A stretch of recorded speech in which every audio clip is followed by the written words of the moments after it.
그대 미소로 사랑을 알게 되었고 그대 눈물로 슬픔 알게 됐지만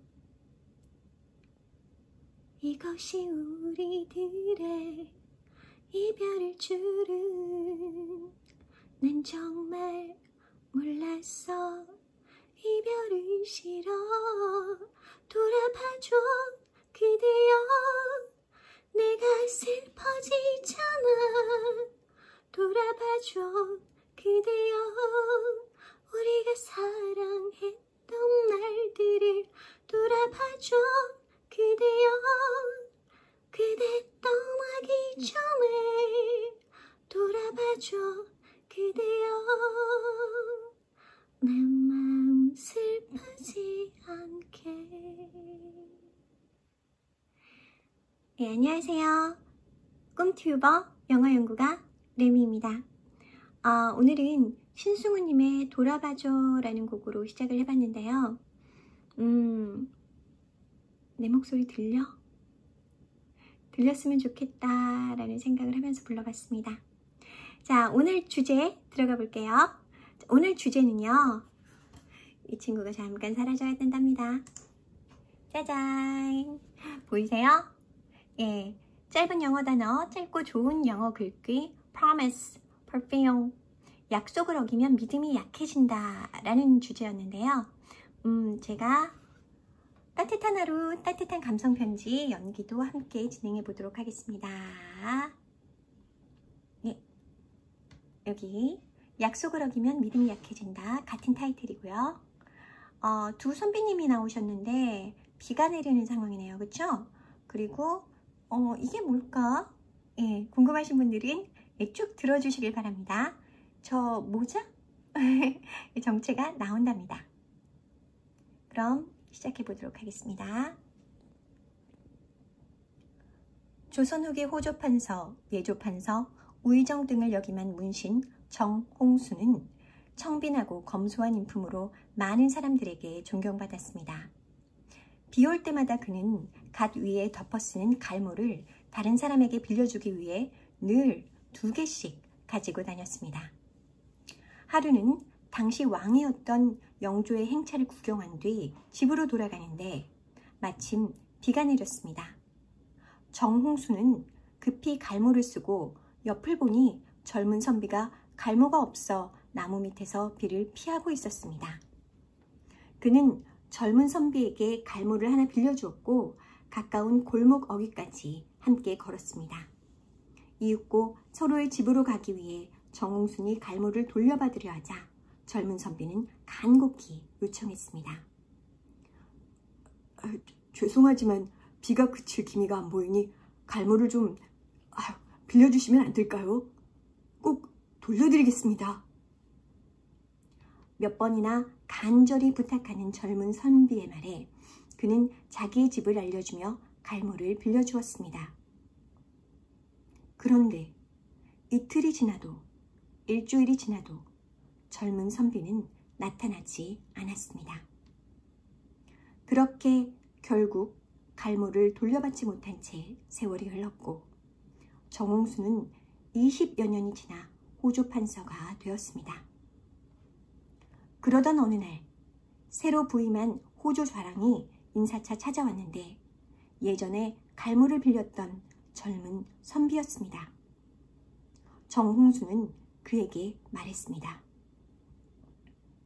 한낱 갈모를 돌려주지 않은 것으로 생각하겠지만 작은 약속 하나 제대로 지키지 못하는 사람이 백성과의 약속인 나라의 살림을 공정히 처리할 수 있겠는가? 그 말을 들은 호조좌랑은 결국 벼슬길에 나아가지 못했다고 전해집니다. 바로 이게 갈모라는 것이었고요. 저는 이걸 처음 봤습니다. 그러니까 비가 올 땐 이걸 사용하는 거네요. 우리 조상들의 지혜가 돋보이는 부분이 아니었나 생각을 했고요. 자, 그러면 계속 이어가겠습니다. 사람과 사람 사이의 믿음과 신뢰를 전제로 한 약속. 그러기에 약속은 하는 것보다 지키는 것이 매우 중요합니다. 지키기 어려운 약속은 하지 않는 편이 나으며 할 수 있는 한 약속은 꼭 지켜야 합니다. 오늘의 명언. 누구나 약속하기는 쉽다. 그러나 그 약속을 이행하기란 쉬운 일이 아니다. 예, 에머슨의 명언이었고요. 제가 이 부분 영어로 또 준비를 해봤죠. It's easy for anyone to promise, but fulfilling the promise is not easy. 그리고 원어민들이 약속이라는 단어 promise와 이행하다 fulfill를 어떤 그림을 통해서 보고 있었는지 어원을 준비해봤는데요. 그 전에 그래프부터 보도록 하겠습니다. 아, 이쁘다. 반지 보이세요? 예, 약속의 반지랍니다. 누구는 좀 제대로 봐라. 예, 반말했다고 뭐라 그러겠다. 자, 그 다음 아하, cloud.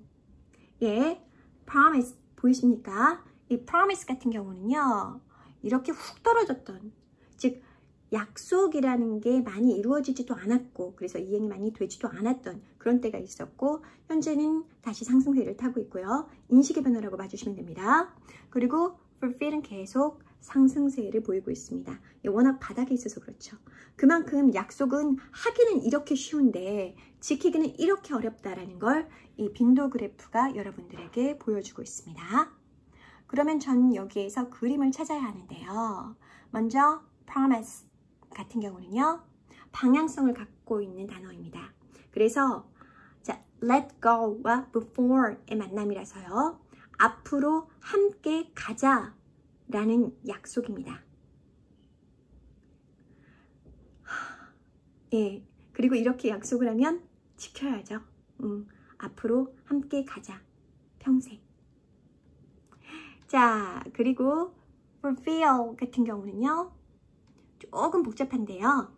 fill up의 의미인데 이때 up을 어떻게 만들까? 솔직히 up의 그림은 없습니다.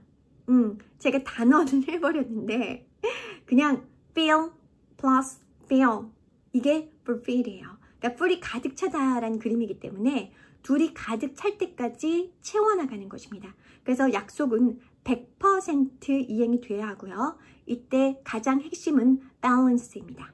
balance를 맞출 수 있어야 하는 거죠. 그러니까 한쪽만 이게 일방적으로 지킨다고 해서 그게 이행이 되는 게 아니라는 걸 원어민들은 이미 알고 있었다는 것입니다. 그러면 현대적 의미로 어떻게 볼 수 있는가? To tell someone that you will definitely do or provide something or that something will happen. 자, 확실히 그렇게 할 거고 내가 준비를 할게, 어떤 일이 일어날 수 있게끔. 그래서 이건 미래와 관련된 부분이에요. 꼭 할게, 꼭 준비할게, 꼭 그렇게 할게 라고 얘기하시는, 예, 그런 느낌이죠. 그리고 제가 생각하는 약속에 대해서 약간 그 수학적으로 풀어봤는데요. 약속을 하는 상대는 함수도 아니고 변수도 아니고 상수여야 한다. 그리고 상수 둘이 만들어낸 집합, 이게 약속이다 라고 저는 그렇게 생각을 합니다.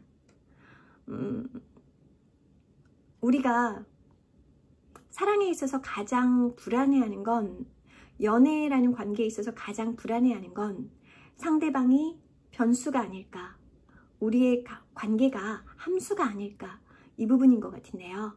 상대방이 변수가 되면 나도 변수가 되어야 합니다. 그리고 이 관계가 함수가 되면 상대방이 어떻게 하느냐에 따라서 내가 달라져야 합니다. 이건 계산이고요. 이건 물론 밀당 중요하죠. 예, 권태기가 없어야 하니까. 근데 이런 계산을 근거로 하는 게 과연 사랑인가? 라는 생각을 잠깐 해봤고요. 저는 아니라고 생각하는 쪽입니다. 그래서 상수라고 말씀을 드렸고, 그래서 promise 예문 한번 잡아봤고요. 예, 포스팅으로 봐주시면 되고, 그리고 fulfill과 연결이 되는 부분은 hope, wish, aim. 서로 같은 희망, 서로 같은 바람, 서로 같은 목적, 그걸 똑같이 균형을 맞춰서 이쪽이 채우고 또 이쪽도 채우고 이쪽이 채우고 이쪽도 채우고, 예, 약간 그런 느낌으로 진행되는 게 fulfill이라고 볼 수 있다는 것입니다. 연애에 대입해 보면 둘이 평생 함께 하기로 하자. 그러면 둘이 똑같이 노력을 해야지 한쪽만 노력하게 되면 추가 기울어요. 그러면 연애라는 그 관계가 상당히 위태로울 수 있습니다.